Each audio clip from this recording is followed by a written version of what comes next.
Juan Carlos, ¿qué tal? Un gusto, un ¿Cómo abrazo está? grande. ¿Todo bien, Juan Carlos? ¿Me Hola, escucha bien? Lancy. Bien. ¿Me escuchás? Sí, perfecto, ahora sí, por un momento se cortó, pero ahora sí. Decía Sí, recién Juan sí, Carlos sí. cuando comenzaba a hacer la introducción que más allá del vínculo con el automovilismo a través de Río Uruguay Seguros, Juan Carlos Lucio Godoy es alguien a quien uno cada vez que habla le presta especialmente atención porque uno aprende mucho, y para nosotros es un gusto poder tener una charla vinculada al automovilismo, pero también vinculado, Juan Carlos, a lo que es en estos momentos la situación económica y política a nivel país y a nivel mundial. Así que gracias por estar en esta charla, la número 104 de las charlas que hemos comenzado con el Instagram cuando fue la cuarentena, ¿eh? Muy bien. Sí, bueno, hablar de la vida en definitiva, ¿no? El automovilismo es parte de la vida de la sociedad y por supuesto que tiene fuerte presencia la economía en el automovilismo y hay muchas cosas que se van vinculando permanentemente. Bueno, de hecho, alguna vez hubo gente, y hay por ahí, cada tanto aparece algún intendente o alguien corriendo una carrera de autos, ¿no? En Es así, distintas categorías. tenemos intendentes, corredores y todo, ¿no? Sí, sí, Bueno, Juan Carlos, es que en realidad, si uno tiene la visión completa, el automovilismo es un fenómeno social y es un motivador, y es uno de los pilares de los cuales se basa gran parte de la sociedad, especialmente del interior del país, ¿no? sí, sí. Una sociedad del interior que queda demostrado hoy día que la Argentina es heterogénea. Este concepto de que la Argentina es una sola, que no digo que sea un concepto generalizado, pero se utiliza bastante, quedó demostrado en estas circunstancias de tipo con epidemia o con pandemia o con cuestiones de salud, y con tan rara situación que nunca habíamos vivido en el mundo, por lo menos en el mundo conocido. Por ahí hay cosas escritas en la historia, pero nada que ver con lo que es lo contemporáneo. Y está claro lo que es la macrocefalia, lo que significa el interior, que tiene una dispersión geográfica poblacional muy fuerte y que hace que el impacto de esta situación, por ejemplo, en lo sanitario, sea tremendamente diferente, ¿no? Y esto se empezó a ver y necesitó verlo él o los gobiernos, porque fueron actuando los gobernadores también, que es un país que tiene estas diferencias enormes, de tipo, de todo tipo, es cultural, es de tipo, hasta en el lenguaje que usamos, no es el mismo el lenguaje de un norteño que de un sureño, que de gente del este o del oeste de la Argentina.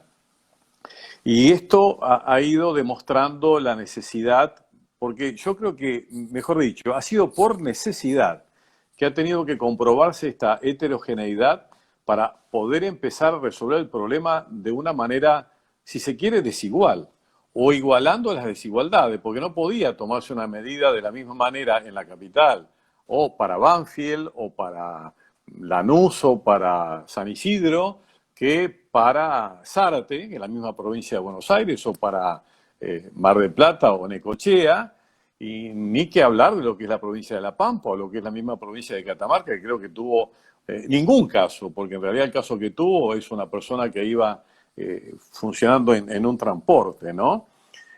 Bueno, esto es una cuestión que en ese sentido, eh, lamento que no quisiera que se interprete mal, pero nos vino bien, porque entonces identifican cómo son las costumbres y cómo es la forma de funcionar diferente. Hasta el punto, hoy hablaba con una persona vinculada con el mercado financiero, ubicada en Buenos Aires, y me decía cuánta gente de estos lugares está pensando en irse a vivir a otro lugar con otras características socioeconómicas y demográficas, ¿no? Así que Sí. esto es positivo desde ese punto de vista. Ahora, Juan Carlos, ojalá esto también sirva para que aquellos que tienen que dirigir cada una de las provincias, los municipios, profundicen mucho más esto que estamos hablando, ¿no? Las características, y el patrimonio histórico desde el idioma, desde las costumbres, para promover mucho más todo esto y darnos cuenta de la diversidad hermosa que tiene nuestro país, ¿no? Absoluto, es fantástico. Es como si estuviera Europa metida en un lugar así, porque acá hay inmigraciones de todas partes del mundo y inmigraciones originarias y posteriores también que dieron forma a esta sociedad argentina. Y cuando uno lo compara con, por ejemplo, Estados Unidos, ve similitudes en ese sentido. No es lo mismo, bueno, qué sé yo, el oeste que el este en todos los aspectos de un país que miramos tanto nosotros, ya sea por una película o porque leen los diarios, pero es una necesidad esta cuestión de interpretar, por ejemplo, para un chico de Buenos Aires, como para un chico de Salta, que entienda por qué uno tiene que estar en cuarentena, encerrado y otro no, y sirve para que los dos aprendan desde ese, hablando de niños, ¿eh? De niños que van a la Sí, escuela y que sí. pueden hacerse esas preguntas, o por ejemplo ver acá al lado, digo cruzando porque acá a mis espaldas está el río Uruguay, cruzando ese charco, como nosotros decimos, está la República Oriental del Uruguay que no tuvo cuarentena, por ejemplo, y que tiene un funcionamiento diferente también desde el punto de vista sociocultural. Y me pueden decir, sí, es más chico, sí, pero Montevideo es una ciudad muy grande, una ciudad que tiene cierto desorden, también es macrocefálico, el Uruguay con esa gran concentración del 50% de la población en la zona en una ciudad nada más, y sin embargo tuvo un comportamiento exitoso desde el punto de vista sanitario, porque hubo, claro, medidas tomadas con un consenso muy importante en todos los ámbitos de los gobiernos y con una sociedad que también tiene reacciones diferentes, porque allí lo único que se aplicó fue el distanciamiento social.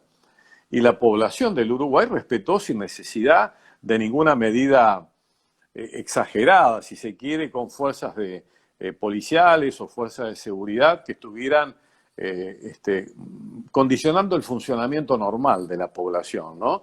Así que esto ha dejado un montón de educación desde ese punto de vista y creo que tiene que servir para la próxima normalidad, como dice un nuevo título que a mí me encantó y lo uso porque no es la nueva normalidad ni es la vieja, por supuesto, es la próxima, que es diferente a la actual y es diferente a la pre-cuarentena. Lo que vamos a vivir para adelante nunca lo vivimos tampoco. No vivimos esto ni lo que vamos a vivir. Y entonces eso implica todo un interrogante y también decisiones permanentes que van a ser, bueno, como con improntas, con intuición, no por experiencia, o en todo caso la experiencia de alguna cosa parecida que nos haya sucedido no sé, en nuestra vida particular, puede generar alguna solución distinta que la que estábamos haciendo hasta este momento, por ejemplo, y ser exitosa, o puede ser un fracaso y uno tiene que cambiar rápidamente, ¿no? Yo creo que va a venir como nunca un futuro de prueba y error en muchos aspectos. Hay que tomarlo con ese... Lo estamos viviendo también con el tema de la pandemia, ¿no? Pareciera, ¿no?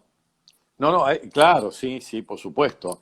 Por supuesto, estoy seguro, lo hablaba con una de mis hijas los otros días, que si hoy entráramos en esta situación, quizás haríamos lo de hoy y no lo que hicimos al principio, que fue realmente algo, a mí me chocó mucho, quiero decirlo muy francamente, yo soy anti-cuarentena, bueno, claramente, y además me molestó mucho ver la policía con megáfono y en un pueblo como este que no tiene un caso, en los 100 y pico de días no tiene un caso hasta ahora y Estamos hablando de ojalá... Concepción de Uruguay. Concepción del Uruguay, exactamente. Y sin embargo andaba Gendarmería, Policía Federal, Policía Provincial, Prefectura. Había más fuerza de seguridad en las calles que una persona. Y a uno no le gusta, a nadie le gusta eso, porque parece un atropello en la vida ciudadana. Y yo estoy de acuerdo que hay que cuidar, sí, la vida más vale. ¿Cómo no voy a estar de acuerdo en cuidar la vida? Que mi único patrimonio es la vida. El único patrimonio del que soy dueño total es mi vida. ¿Cómo no la voy a cuidar? Y mucho más cuando uno tiene descendientes, ¿no? Pero la verdad que la vida es una ecuación. Es una ecuación que tiene economía, que tiene educación, que tiene cultura, que tiene amistad, que tiene relaciones personales, que tiene vida familiar, vida comunitaria, tiene de todo la vida, no solamente salud. Y además, mi salud mental, yo tengo la suerte de que desde el primer día yo salí a la calle, hice los mandados como tenía que hacerlo y nunca tuve inconveniente. Acá mucha gente transitó, nunca de manera irrespetuosa, porque también nos cuidamos, porque todos respetamos lo que existe desde el punto de vista de la pandemia, pero también desde el punto de vista humano tuvimos una conducta diferente digamos, al terror, al miedo, ¿no? Y eso produjo que, en mi caso, yo nunca dejara de salir a caminar todos los días, iba a hacer mandados caminando, volvía o iba a visitar a mis hijos, por supuesto que no entraba a la casa, conversábamos desde la ventana, pero la gente hizo un desempeño muy bueno, parecido al del Uruguay en este caso, con mucho respeto, y acá están abiertos, a partir de ahora ya los restaurantes están abiertos hasta la noche, ya desde esta semana se puede salir a navegar, se puede salir a caminar, se puede salir a correr, es decir, se avanzaban muchas cosas, y bueno, y entonces si comparemos con los lugares que no se puede hacer eso, y es donde uno entiende claramente la diferencia de tipo demográfica y socioeconómica que tiene Argentina, ¿no? Juan Carlos, tocando el tema automovilismo, yo escucho las probabilidades de decir cuando arranque todo, hacer 4, 5, 6, 7 carreras dobles. Y la sensación que yo tengo, y quiero la consulta de un hombre que sabe mucho de economía, es que no se está tomando dimensión. Se cree que cuando salgamos de esto va a ser el país en el cual entramos en esta cuarentena. Y yo un poco el planteo que hago es ¿por qué no pensar en un campeonato que incluya 2 años? Porque en definitiva hasta agosto, septiembre no va a haber carreras. Pensar en un campeonato que incluya 2 años y espaciar las carreras cada 4 o 5 semanas para darle la posibilidad a los equipos, a los pilotos de recuperarse económicamente de esto que estamos sufriendo todos. El costo económico que trae la pandemia, por lo mismo que decíamos hoy, acá se midió una salud manejada por infectólogos, y yo digo que la preponderancia que tuvo el médico, la persona que maneja la cuestión de la salud, estuvo por sobre cualquier otro tema de la vida comunitaria. A mí me parece que eso no es así, porque la vida, como decía, es integral, no es un solo tema. Y por otra parte, uno tiene, por eso cuando decías recién, Lonchi, cómo fue aprendizaje y error esto, yo estoy seguro, y se lo preguntaría a todas las personas que estén en el gobierno, si hoy harían lo que hicieron antes. Y estoy seguro que hoy harían lo que están haciendo hoy y todavía mejorado. Pero puede ser que haya asustado la cantidad de muertos de Italia, de España, esas cifras que nos abrumaron al comienzo en marzo, haya asustado para poder tomar las decisiones que se tomaron en ese momento? Puede ser, seguramente, ¿no? Seguramente habrán influido, yo no tengo idea, pero en simultáneo el Uruguay hizo una cosa distinta, qué sé yo. Yo creo que sí. También digo, ¿fue muy antes o fue a tiempo? Bueno, esto es un debate que quedará para la historia. Dentro de un año veremos los análisis que se hacen y las verdades que se sabrán de la OMS y de las distintas... yo recuerdo que Ginés González García dijo una vez, y lo dijo el presidente de la República también, lo escuché claramente, cuando como que le informaron que debía anticipar las medidas porque parecía que venía antes del tiempo que vino. Y bueno, y efectivamente me parece que ahí se produce un error que afecta desde el punto de vista económico, ¿no? Desde el punto de vista de la salud siempre es beneficioso no hacer nada, por supuesto. Pero desde el punto de vista de la integralidad, claro, de la integralidad de la vida comunitaria, ahí hay que medir los efectos negativos y positivos. Respecto de los calendarios y todas estas cosas, yo digo una cosa, Lonchi, en esa próxima normalidad que hay, incluso ya tiene un nombre en inglés también, vamos a tener que ser muy flexibles. Yo creo que la flexibilidad es la palabra que más cabe en estas circunstancias, que yo entiendo, siempre entendí que es una de las palabras básicas y más importantes que tiene la vida comunitaria, siempre. Porque si uno no es flexible, me parece que no tiene éxitos en la vida. Entonces, si lo consideraba así, esto lo dice Rafael Echeverría, que es un sociólogo y lingüista chileno, y tiene un libro en la ontología del lenguaje que claramente habla de estas cosas, y también la empresa emergente. Y ahí aprendí yo hace muchos años la importancia de la flexibilidad para el manejo de la empresa, para el manejo de la familia, para el manejo no el manejo de manera autocrática, ¿no? Sino el manejo, el comportamiento que tenemos que tener en los colectivos humanos. Y ahí donde uno se da cuenta que cuanto más flexible es, más soluciones se encuentran. A nosotros nos pasó con esto de la cuarentena, que nosotros una semana antes de que se dictara la cuarentena, que fue el 19 de marzo, más o menos el 12 de marzo o el 11, ya estábamos cerrados. Ya habíamos cerrado, nos transformamos en empresa digital, no necesitamos ni un metro cuadrado para funcionar, ni un metro cuadrado. Ahora, ¿por qué se logró tan rápidamente? Porque veníamos batallando, como Juan el Evangelista, batallando y evangelizando con la idea de ser flexibles y algo que yo siempre sostuve, ¿no? Lo sostuve y se lo dije a cada uno de los trabajadores de la empresa, trabajadoras y trabajadores, que a mí no me importa el horario de trabajo, a mí no me importa que marquen la tarjeta, a mí lo que me importa es que se rindan los resultados como corresponde y que se trabaje como el sistema lo va obligando a uno a trabajar. Porque en cualquier colectivo, el que quiere hacerse el fiaca, por ponerle entre comillas una palabra, y queda fuera de juego, porque los compañeros y la gente que está al lado se da cuenta de una cosa como esa y termina siendo un outsider, ¿no? Uh-huh. Entonces, yo creo que la flexibilidad es lo que se impone para armar un campeonato, para muchas cosas que hoy, digamos, el automovilismo de antes del 19 de marzo del 2020 no vuelve más. El que vuelve es otro, con otro formato, con otros costos. Yo estoy conversando con categorías y con pilotos y con dirigentes y todos hablan, por supuesto, es el común denominador. El costo no puede seguir siendo el que era. Y yo sé que todos están haciendo incluso consultas muy buenas a gente que tiene un muy buen conocimiento sobre esta temática de costos. El costo se va a transformar en una variable fundamental de aquí para adelante. El manejo de lo que es el concepto de costo, integralmente hablando, va a ser fundamental para una empresa industrial o como para la industria automovilística del deporte, ¿no? O como la industria del deporte. Es decir, es algo que va a haber que pulir muy bien y creo que no va a haber muchas empresas que estén dispuestas a poner el dinero que ponían antes como sponsoreo de lo que va a ser la próxima normalidad. Esto es algo que hay que entenderlo, que viene con ese perfil, ¿no? Sí, por eso va a haber que tener... Yo estoy medio enojado. Para mí ya a partir de julio tendría que haber empezado la actividad.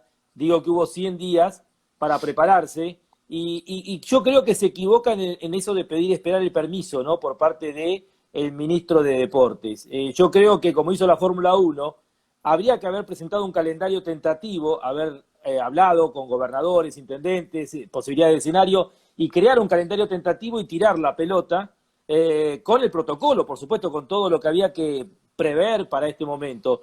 Pero no esperar la autorización y de ahí en más comenzar a movernos. Creo que falta acción, y esto, bueno, pasa en el automovilismo, pasa a nivel político. Uno espera mayor cantidad de fuerza por parte de los dirigentes.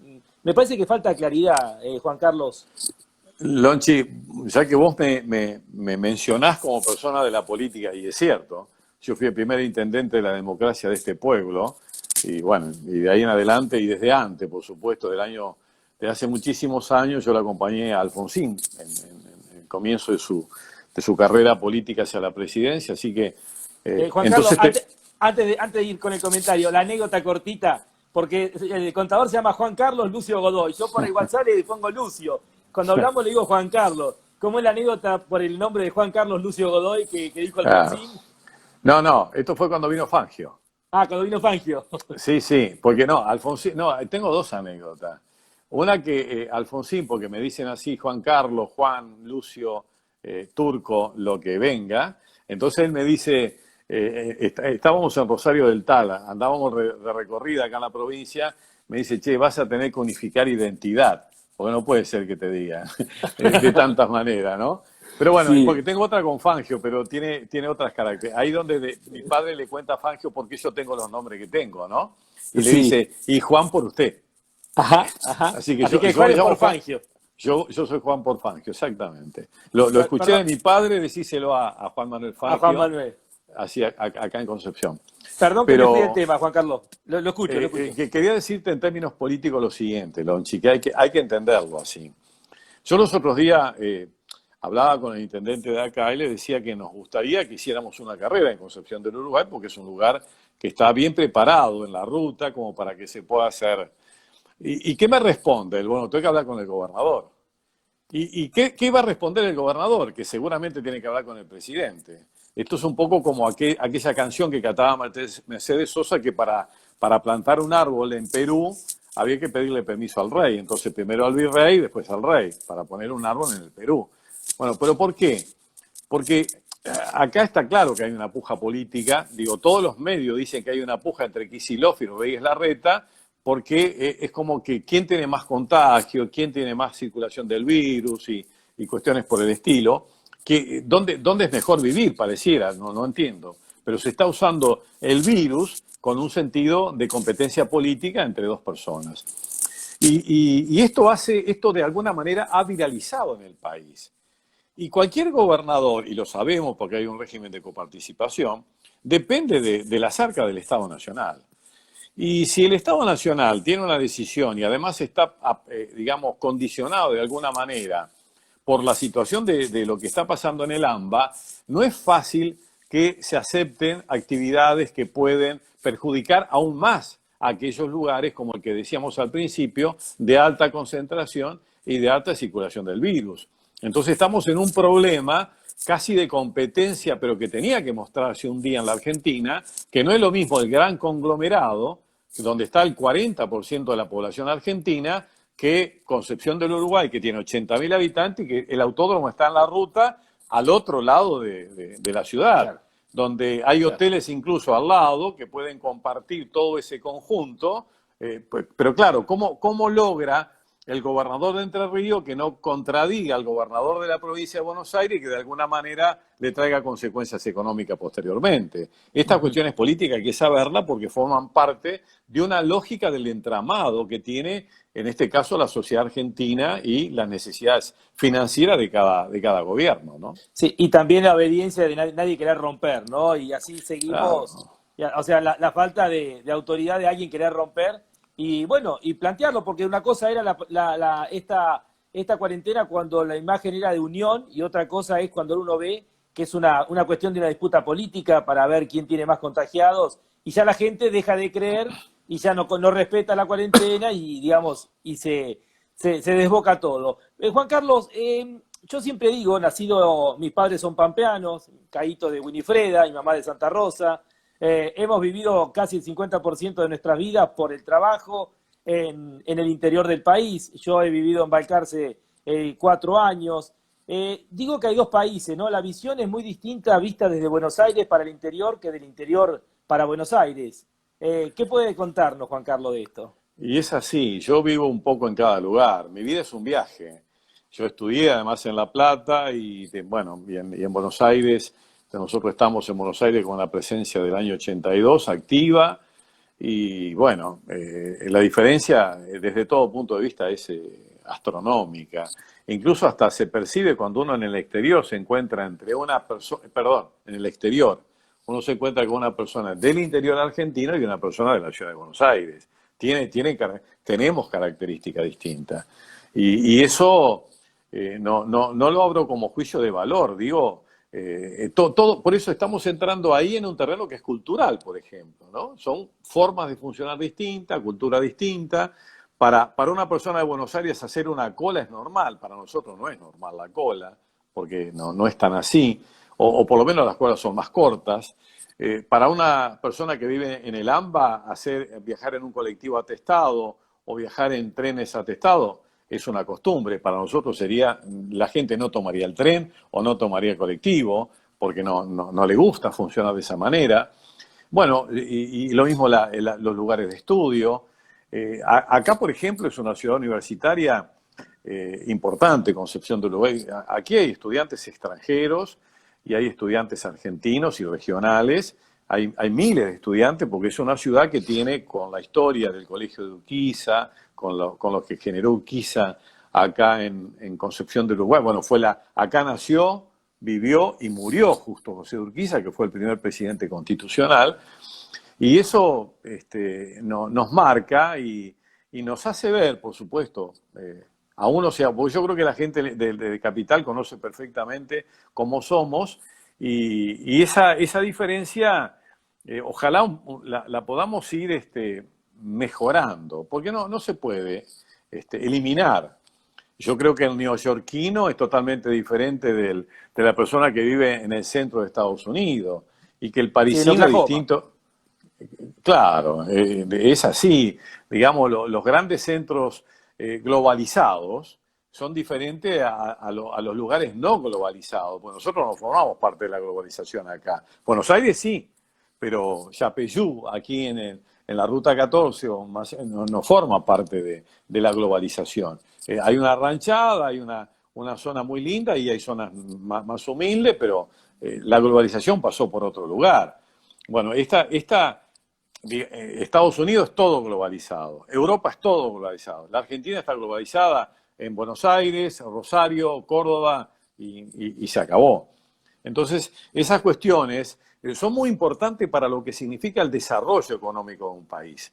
Cuando uno estudia las cuestiones del desarrollo económico, la estructuración de la economía y de la sociedad en un país, la macrocefalia que hoy mencionaba, y cómo revertirla, es donde uno se da cuenta hasta qué punto es posible y hasta qué punto es casi imposible. Porque, ¿cómo moviliza? Yo me acuerdo cuando Alfonsín tuvo la intención de crear la capital en Viedma. Y claro, yo me acuerdo muy bien cuando Saúl Ubaldini le decía, no es tiempo de hacer un cambio de capital. Y yo decía, tiene razón Ubaldini, es tarde. No es porque sea temprano, es porque es tarde. Tendría que haber sido mucho antes el cambio de capital para que el poder político, por ejemplo, no estuviera sentado. Ahí en Buenos Aires está todo. Hay una ciudad-estado, que es la ciudad de Buenos Aires. Está la capital de la Argentina, que está en Buenos Aires, porque es una convivencia de dos enormes poderes. Está el Poder Judicial de la Nación, está el Poder Legislativo, está todo, y está la economía más grande de la Argentina. ¿Querés poder más concentrado en la Argentina que este? Es como pasa de alguna manera en Chile, como pasa de alguna manera en Perú, como no pasa tanto en Brasil, que fue capaz de crear Brasilia y que generó, por lo menos, que el poder político se fuera a otro lugar. Ya para hacer lobby en Brasilia tenés que irte a Brasilia, ¿no? Sí. Para hacer lobby en Viedma no era fácil, tenías que irte a Viedma a hablar con los legisladores. Bueno, todo eso es lo que a uno lo ha llevado. A mí, yo lo digo esto porque me ha tocado ser profesor de economía en la universidad y durante muchos años hemos discutido mucho esta cuestión de cómo lograr desarrollo económico. Y yo creo que no lo vamos a lograr nunca, precisamente porque Argentina es un país dual. Es un país de lugares muy desarrollados y de lugares que no se pudieron desarrollar y nunca lo van a lograr. Y para cómo hay lugares de mucha pobreza en lugares desarrollados, lo que provoca una dualidad ahí mismo. Porque, digo, la Cava en San Isidro, al lado de San Isidro, no tiene nada que ver. Está conviviendo, o lo mismo que la 31 o las otras villas. Son lugares que no existen en países desarrollados, cuestiones como esta. Son cuestiones estructurales, Lonchi, porque esto no es una coyuntura. No es que coyunturalmente están viviendo mucha gente en el Gran Buenos Aires. Viven para siempre. Viven desde siempre y para siempre. ¿Y cómo movilizás la población de esos lugares al interior? Como por ahí los otros días decía Graboy, este chico que es militante de los grupos sociales, planteaba las reformas agrarias y todo. El tema es cómo se traslada la gente a otro lugar, se arraiga, trabaja, vive bien, progresa y además tiene agua, luz. ¿Cómo? ¿Cómo? ¿Con qué plata? Porque no tenés ni plata para el colectivo para llevar a la gente. Después no tenés plata para la pala. Y después no tenés, y lo digo a esto, pero en el más estricto sentido económico. Sí, sí. Porque ir a producir cuestiones agropecuarias, por ejemplo, acá los gringos que hacen, yo veo el campo desde acá, yo vivo en un piso 12 acá, la gente nació en el campo, vivió en el campo y son los inmigrantes abuelos vinieron del campo al campo. Entonces, transformar esa cultura y esa sociología de lo que es la Argentina desde ese punto de vista económico, bueno, yo creo que obviamente en mi vida no va a suceder Y además no hay ningún planteo estructuralista que diga tenemos que modificar la demografía de la Argentina. Al contrario, solamente una pandemia puede ser que provoque algunas intenciones de cambios de lugar de residencia de mucha gente. Así como Susana se fue al Uruguay, yo digo, el Uruguay está tentando a mucha gente para que se vaya a vivir allá, porque además necesita habitantes, ¿no? Porque es una ciudad, un país chico, pero digo, hay gente que se va a desparramar para distintos lugares, pero si uno se pone a pensar con muy buena reflexión en qué cantidad de gente puede ser, es mínima. No va a alterar para nada el desequilibrio demográfico que tiene la Argentina de hoy. Hay muchos amigos que lo están saludando, Juan Carlos. Bueno, me pasan tan rápido que no llego a leerlo, ¿no? Ahí Sí. Fernando Lafitte, después leía anteriormente Oscar Garelo, también escribían desde Posadas. Bueno, gente de todas partes, les agradecemos. Juan Carlos, Totalmente. la consulta por el tema, recién hablábamos bueno, de la situación y que no hay voluntad tampoco de cambiar todo esto. Después de que salgamos de nuestras casas, algunos hablan de una crisis similar a la del 2001. Como economista, ¿qué imagina usted? No, yo no soy un economista al estilo de los economistas tradicionales que siempre No, los pero sí de los critico. prácticos, sí de los prácticos. Bueno, pero claro, ¿por qué lo digo? Porque alguna vez cuando fue la crisis del 2008 lo decía una persona que condujo la Reserva Federal de Estados Unidos, hizo una pregunta muy buena y decía, ¿dónde estaban los economistas que no supieron anticipar la crisis del 2008? Cuando parecía que la veían los expertos de Wall Street. Lo mismo pasó en el 2001. ¿Dónde estaban los economistas que no supieron ver que iba a pasar la crisis del 2001? Decíamos que la situación estaba crítica. Bueno, yo no creo que hoy un economista en la Argentina y en el mundo sepa cómo se sigue a la próxima normalidad. Estoy seguro, no hay un libro escrito que diga cómo se resuelve un problema post-pandemia, que no sé además cuándo será la post-pandemia. Porque si aquí el 17 de julio en Buenos Aires se abren las puertas para la gente, para que salga a la calle y que seguramente todos van a salir con cuidado, no quiere decir que se normalice la vida sanitaria. Vamos a seguir con los mismos problemas de contagio. Lo que pasa es que el no aguante que ya se produjo en la gente va a provocar que se tengan que abrir las cuestiones económicas, pero van a ser menguadas y muy disminuidas. Yo lo que veo en Buenos Aires, de todos los cierres de comercio, los miles y miles de comercios cerrados, que son pérdidas económicas, pero son pérdidas sociales, pérdidas humanas en algunos casos, y también pérdidas de capacidad mental para reaccionar y poder sobreponerse a lo que se ha vivido. Porque cerrar un negocio con desánimo y con quiebra económica financiera, a ver, dígame quién lo abre. Porque alguna vez alguien dijo, de la economía se sale, se resuelve, de la muerte no. Sí, está bien, pero de la muerte de un negocio no se sale. No es muy fácil que eso suceda. Entonces, esta cuestión de una semántica no bien usada, porque es todo un debate, decías recién, Lonchi, no hay voluntad respecto de los cambios. Yo también me preguntaría si hay el conocimiento adecuado para encarar un proceso de cambio. Exactamente. Porque si yo no conozco, no puedo proponer un cambio. Sí. Entonces, en este caso, ¿hay conocimiento adecuado? ¿Se es bolichero como somos nosotros, la gente que tiene que estar... Está bien, venimos de la universidad, venimos de la cátedra, pero después somos bolicheros. Yo tengo que tratar de que en el negocio nuestro el dinero que entra sea más que el dinero que sale, en síntesis. Después pueden escribir libros de economía y dar cátedra en todas partes, pero la cátedra más importante es hacer funcionar un negocio, un municipio, una provincia o el país. Y en este sentido, yo creo que la salida, el rearme de la economía en la capital federal y en el Gran Buenos Aires es muy difícil, muy difícil. Desde ya, los otros días veía un video donde decía, está creciendo la economía en junio respecto de abril. Y sí, claro, más vale. Si no crece la economía después de lo peor que ha pasado, realmente estamos fritos. La economía va a ir creciendo. El año 2021 va a crecer respecto al 2020, por supuesto, debería ser así. El tema es que los muertos económicos que quedaron, quién sabe si podrán volver a generar el empleo que se perdió en todo este tiempo y cuándo llegará una igualdad económica respecto a lo que era 2017, 2015, 2011, lo que quieran mirar para atrás, ¿no? Va a costar muchísimo. Y lo que sí es cierto que la sociedad es resiliente y vamos, bueno, más o menos superando y nos vamos a juntar con los amigos, a tomar un vino, a comer un asado y vamos a empezar a recuperarnos anímicamente todos aquellos que quedemos más o menos en pie. A nosotros no nos afectó la pandemia, la cuarentena ni nada. Pero bueno, porque hicimos digitalización a tiempo y nosotros, como dije hoy, Donchi, el 11 de marzo, el 12 de marzo ya estaba cerrada la puerta, pero todo el mundo estaba trabajando en su casa. Y pudimos seguir trabajando. Y esto, bueno, pero esto nos llevó muchos años de preparación.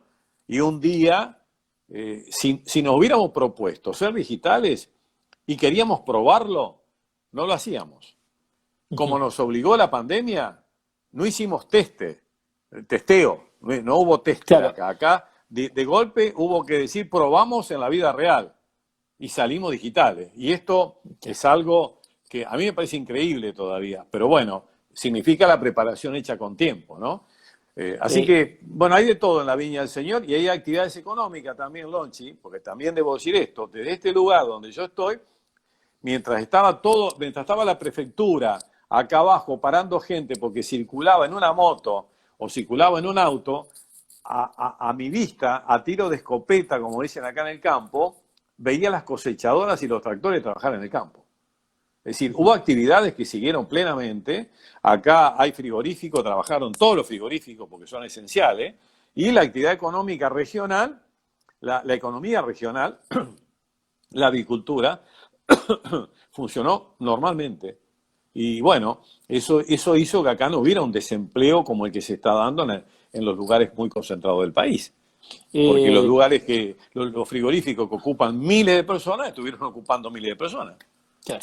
Entre las charlas tuvimos la conversación con el licenciado Carlos Fara, que es un consultor muy evaluado a nivel latinoamericano, y él decía que la pandemia adelantó, en muchos casos, 10 años, forma de trabajo, un poco lo que contaba recién Juan Carlos, ¿no? Así es. El tema de la digitalización, la pandemia apuró tal vez lo que uno tenía programado, pero que iba a llevar más tiempo, ¿no? Juan Carlos, esto de que por un lado, el AMBA, el famoso AMBA, como se lo llama ahora, está parado y económicamente muy golpeado y va a seguir muy golpeado mucho tiempo, y que gran parte del interior del país esté económicamente funcionando y que casi siguió con su actividad normal. ¿Puede generar una migración al interior del país? Yo creo que, bueno, es lo que decíamos hoy, ojalá porque le va a hacer bien a todos. En la medida que sea con un sentido constructivo y que no sea una emigración de los lugares poblados y que sean personas sin trabajo y que no tengan la formación adecuada y no puedan calzar en otro lugar, la marginalidad también se va a producir en el otro lugar. Entonces, me parece que en este sentido también debería ser política de Estado que las migraciones internas tengan un contenido, ¿no? Que tengan una programación, si es posible, porque por ejemplo, si se decidiera, que no estaría nada malo, que es lo que decíamos hace un momento cuando vos decías no hay voluntad, y yo decía, y quizás tampoco hay conocimiento sobre el tema, pero supongamos que se asuma con conciencia, ¿no? Y haya sentido común, nada más. Y bueno, si allá trabajan, acá no, allá no tienen problema, acá sí, hagamos una política migratoria interna para promover la descentralización del país y bueno, estaría muy bueno, la verdad, yo lo aplaudiría porque sería un hecho, como dije, de política de Estado, que corresponde, obviamente, porque de la misma manera que uno programa el desarrollo urbano en una ciudad, lo programa en una provincia, ahí tenemos provincias como San Luis, que son un ejemplo desde el punto de vista de cómo no tienen déficit fiscal, que es la madre de la deuda, por supuesto, y tienen un desarrollo urbanístico armónico y bueno, y tienen hasta superávit fiscal. Es decir, hay de todo en esta Argentina, provincias con más problemas, provincias con menos. Córdoba, por ejemplo, es un buen ejemplo de que es una provincia. Córdoba podría ser un país parecido al Uruguay. Así como Mendoza quiere independizarse, parecido a Barcelona es el planteo, yo no sé si también nos van a empezar a proliferar ese tipo de cuestionamiento, ¿no? Digo, a mí me tocó alguna vez escribir un libro vinculado con esto del régimen de coparticipación, de impuestos y la distribución del ingreso en la Argentina, y la verdad que una de las maneras es replantear la vida de las provincias con el Estado Nacional. Porque el Estado Nacional existe porque existe en la provincia, Lonchi. La Constitución Nacional lo dice así. La nación argentina está constituida por estados provinciales. Eso constituye la nación. Y porque a partir del año 32, y después que por decreto y en el 34 se formaliza por ley, que surge el impuesto a las ganancias, que es impuesto a los réditos, llamado en aquel momento, después impuesto a las ganancias, y que se coparticipa a las provincias, es decir, se lo cobra a la nación y se lo da a las provincias, en realidad es un impuesto provincial. No tiene facultades la nación para cobrar ese impuesto. Lo que pasa es que existe esta ley y este consenso que se renueva cada 10 años de darle el manejo del dinero a la nación y la nación lo reparte entre las provincias. Pero si no fuera así, lo toma la provincia para ella, bueno, las cosas serían distintas en el país, ¿no? Sucede que esa rebelión del interior, yo siempre dije, y voy a decir una frase que mira, me convocaste a la frase, ¿no? Porque la usé y digo, la revolución que falta en la Argentina es la revolución federal. Porque es la revolución que el interior tiene que hacerle a la capital para decirle, señores, este país lo constituyen las provincias, que hacemos que exista la nación. Y nadie en contra de la nación, sino compartiendo las cosas como corresponden. Porque no puede ser que se apodere la nación de tanto, la nación con cualquier gobernante, ¿eh? Esto no tiene color político. Esto tiene que ver con un funcionamiento que sí en el año 94, cuando se modifica la Constitución, hubo cosas muy lindas que se pusieron en el artículo creo que 67 y no se cumplieron después. Ese es el problema eterno, pero tenía la intención de generar una política distributiva de los ingresos como para que se homogeneizara el país desde el punto de vista económico. Bueno, no se llevó adelante, pero el debate existió en Santa Fe, en la constituyente que generó el cambio constitucional del año 94. Es decir, que acá hay herramientas en el mundo para esto. Francia ha hecho cosas importantes en este sentido de descentralizar. Es decir, hay muchos ejemplos en el mundo. Ojalá seamos un país parecido a Estados Unidos, que es bien desparramada la población. Uno ve el oeste son Estados Unidos. Son Estados Unidos. Es así. Nosotros cada uno independiente. Claro, bueno, nosotros somos lo mismo. Tenemos autonomía, tenemos constitución provincial. Las ciudades somos autónomas, tenemos constitución local. Pero dependemos lamentablemente de la plata que tiene la nación y que es el único que tiene capacidad de emisión monetaria. Y entonces eso es lo que termina un poco generando el caudicismo desde el ámbito nacional, insisto, en cualquier gobierno que sea a través de la historia, y sobre todo a partir del año 32, y esto es lo que condiciona los cambios importantes migratorios y de todo tipo que estamos hablando, ¿no? Juan Carlos, en un momento clave y digamos, límite como el que estamos viviendo, escuchar Mendoza República y escuchar gente que dice me voy a vivir a Mendoza y que tal vez en otras provincias pueda empezar a alzarse esta voz, ¿puede significar esto que estamos viendo, que parece que es un desencanto de que nunca puede cambiar, a que de repente aparezcan cambios forzados por la situación? Ojalá, porque ahí sería también una cuestión, esto sería una demostración más todavía de todo lo que no se sabe, ¿no? Por eso, por ahí en algunas conversaciones que uno tiene, por ahí dice, bueno, y si consultamos, le digo, ¿y a quién va a consultar? ¿Quién tiene la verdad sobre el futuro de la economía, sobre el futuro del país? Porque además es un problema mundial. Porque si fuera un problema argentino solamente, uno dice, bueno, podríamos hacer la cuasi moneda como se hizo en el 2001, 2002, y resolvemos el problema momentáneamente de esa manera. Acá no hay secreto guardado para esto. Flexiblemente, como decías vos, todo es posible y habrá que ver cómo se mueven las multitudes post cuarentena, que no sería post pandemia, ¿no? quién sabe cuándo termina esta pandemia. Sí. Y eso creo que individualmente va a haber muchas actitudes que van a llevar a cambios de esa naturaleza. Colectivamente no veo nada todavía, salvo que aparezca el Estado Nacional en combinación con estados provinciales haciendo políticas migratorias que propendan a esta desconcentración. Me parece que, además, a mí me preguntaron en algún momento al principio, y yo decía, es un gran momento para Alberto Fernández, un gran momento, digo, para la creación del Consejo Económico y Social, que es algo que está ahí en carpetas, que es una política. Acá en Concepción del Uruguay, en el día de hoy, se aprobó el Consejo Económico y Social local. Sé que Uñac en San Juan está haciendo algo parecido, está trabajando con comisiones de distintos sectores de la sociedad y de la economía y están concertando la salida de la crisis. El gobierno nacional debería hacer lo mismo, porque es lógico, porque esta salida no la hace un gobierno o un gobernante, la hace una comunidad. Como nunca, los modelos colaborativos y asociativos son los que tienen que funcionar. No va más ese capitalismo salvaje, individualista, donde se pretende salvar el dueño del circo.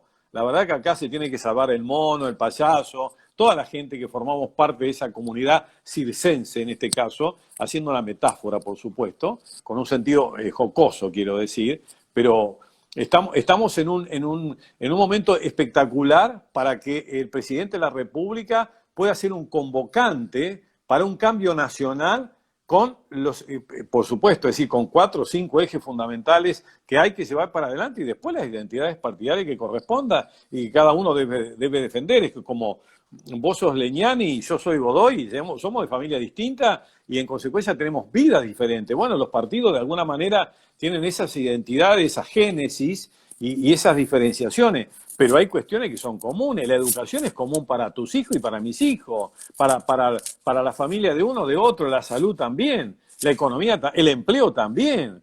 Entonces hay cuestiones que no se pueden seguir discutiendo de una manera ideológica, además equivocada, porque no estamos en un mundo ni comunista ni totalmente capitalista. Es un mundo que va entrando en la mixtura cada vez más y va a entrar también por necesidad en este tiempo que viene, ¿no? Además deberíamos mirar un poco más a Europa, a Alemania especialmente, Italia, de donde venimos y donde han venido y donde hay tantas pymes, ¿no? Empezar un poco a implementar el modelo justamente de donde venimos o de donde vienen nuestros abuelos, nuestros padres. Juan Carlos, ¿por qué Río Uruguay Seguros invierte en el automovilismo? Bueno, quizás tenga que ver con mi origen, ¿no? Ahí sí es una cuestión. Es fierrero, ¿no? Y bueno, yo digo siempre que a mí no me trajo una cigüeña, me trajo un cigüeñal, ¿no? Porque yo nací arriba en auto de carrera. Claro, pues cuando yo nací mi papá ya hacía 7 años que corría. Así que te imaginas, yo empecé a corretear entre motores, cigüeñales y block, ¿no? Y escuchando, nuestra casa estaba a la vuelta, pero el fondo combinaba el del taller con el de mi casa y obvio, cuando ponía el auto en marcha, el auto de carrera, yo, ¿qué hacía? Me iba a ver el auto de carrera. Y obviamente que eso influyó. Cuando llegó el momento y nos preguntaron si podíamos estar aquí o allá, empezamos a acompañar. Y desde el punto incluso de vista del aseguramiento, a mí casi me consideraban loco de asegurar el deporte motor. Pues yo, con el peligro. Y entonces ahí apelé a una enseñanza de mi padre, ¿no? Que para convencerle a mi madre que me deje correr, porque yo corrí también en Turismo Nacional, anexo J era en ese momento, mi padre le decía a mi madre, pero mirá que todos corren para el mismo lado, mirá que todos van con jaulas y con... Entonces, bueno, mi madre accedió por un tiempo, después tuve que dejar precisamente para que mi madre no estuviera tan acongojada, ¿no? Con el peligro, cosa que yo había sufrido con mi padre. Yo me acuerdo cuando papá corría, cada vez que se iba a largar una carrera y escuchaba el ruido de los motores, imagínate 4 litros, ¿no? El ruido que hacían, a mí me temblaban las piernas, yo no me puedo olvidar de eso. Porque yo, la angustia que tenía y el nerviosismo que tenía hasta que pasaba la segunda vuelta. Donde la fila se acomodaba, yo me acomodaba también. Pero hasta la primera curva o hasta la primera vuelta, que es donde sucedían los accidentes, bueno, era un momento muy difícil. Bueno, todo eso es adrenalina, es un recuerdo muy, muy fuerte, porque yo tengo una niñez feliz, yo me considero una persona que he vivido feliz desde niño, en un hogar con mucha armonía y bueno, y con deporte. Entonces uno se mete en el deporte desde chico y ama el deporte. Y el deporte está lleno de valores, además. Yo digo siempre, a ver, comparemos con un país y la justicia y comparemos la justicia en el deporte. La bandera negra aparece cuando hay un roce mal. Y, La sí, justicia y todo el mundo sanciona respeta. y todo el mundo respeta. Y la justicia en la vida comunitaria aparece 5 años después de una muerte o 10 años después de un robo. Digo, esos valores, o la tarjeta roja en el fútbol, ¿no? Cometiste un foul, te vas en el acto. Y todo el público que está ahí se enoja, no le gusta, pero sabe que esa es la regla del juego. Y Entonces, se esos respeta, valores sí. del... Claro. Es decir, nadie se mete en la cancha a enojar. Bueno, no puede, tampoco iría, pero vayamos al deporte en Europa. Nadie se mete en una cancha porque echaron Sí. yo fui a ver la final del año pasado, la Champions League, y sí, se metió una chica desnuda, y bueno, esas cosas suelen hacerla, ¿no? En Estados Unidos, pero nunca un acto de violencia. Sí, sí, Entonces, sí. ¿por qué? Porque uno va a ver las reglas de juego establecidas y sabe que van a ser relativamente justas y además lógicas. Bueno, entre esos valores del deporte, que son valores humanos muy elevados, más lo que tiene que ver con mi historia personal, bueno, nos llevaron a eso y también a que terminó siendo muy bueno desde el punto de vista económico porque esto genera fidelidad, genera Claro. adhesión.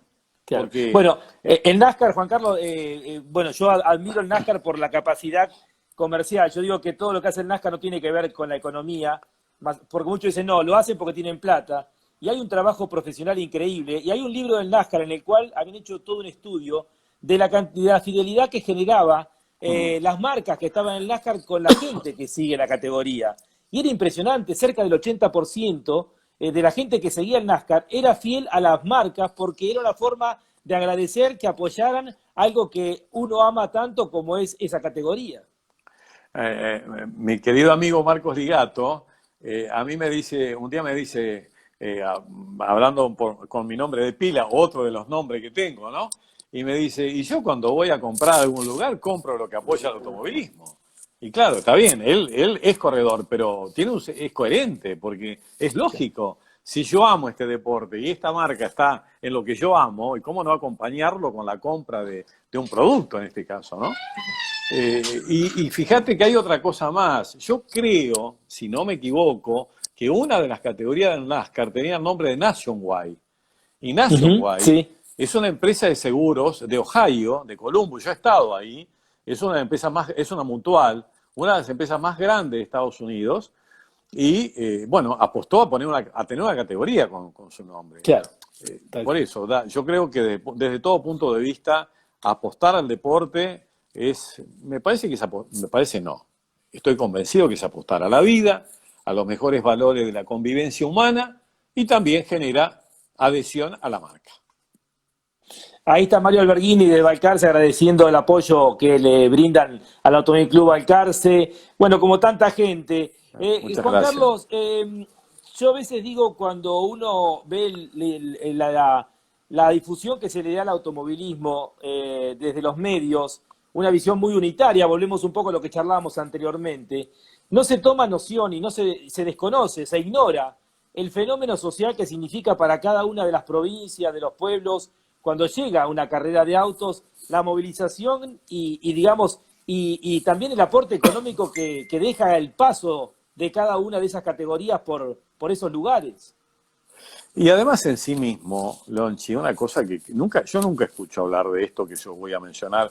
Yo soy el único que insiste en este tema por mi formación precisamente, pero y no es que, me parece que no es por desconocimiento, es porque no hay focalización en este tema.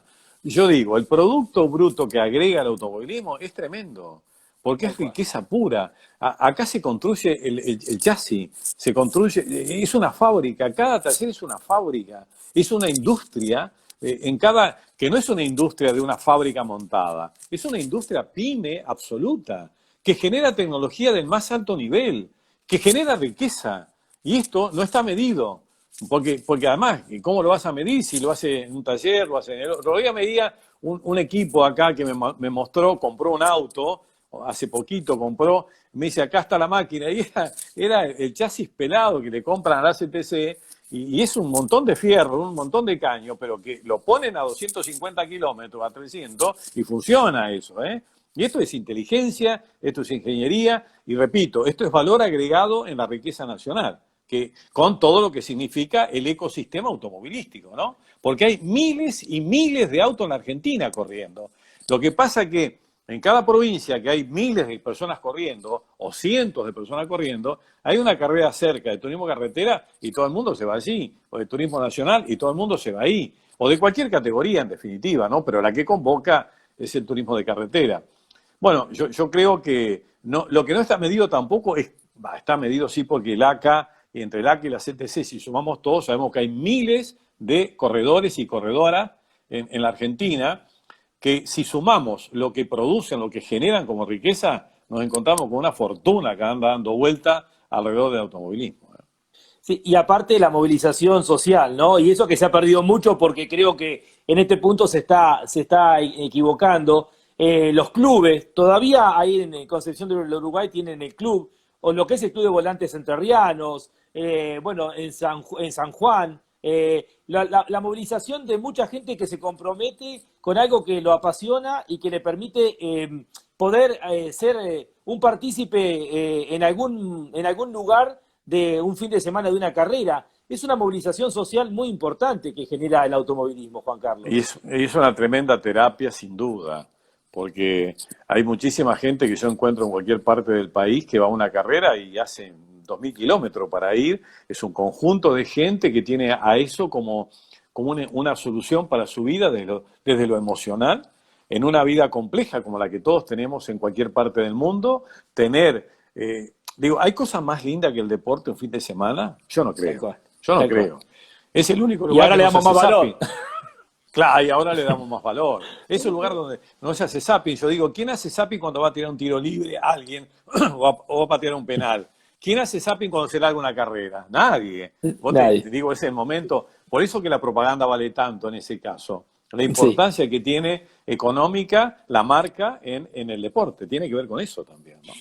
Juan Carlos, a la hora se corta la comunicación antes de estar ahí en el minuto y medio final.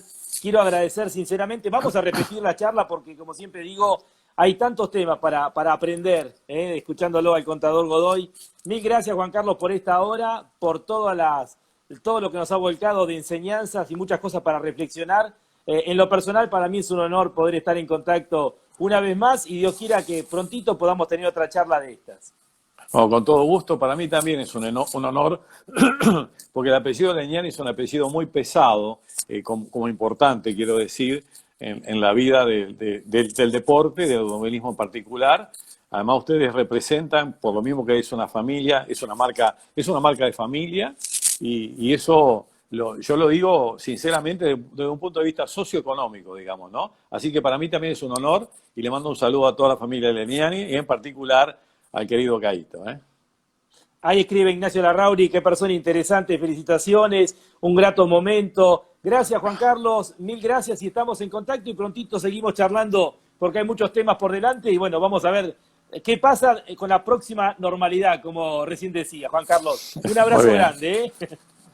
Que sigan bien. Un abrazo grande. Éxito. El contador Juan Carlos Lucio Godoy, presidente de Río Uruguay Seguros, pero más allá de eso, alguien que uno aprende muchísimo. Gracias por estar aquí.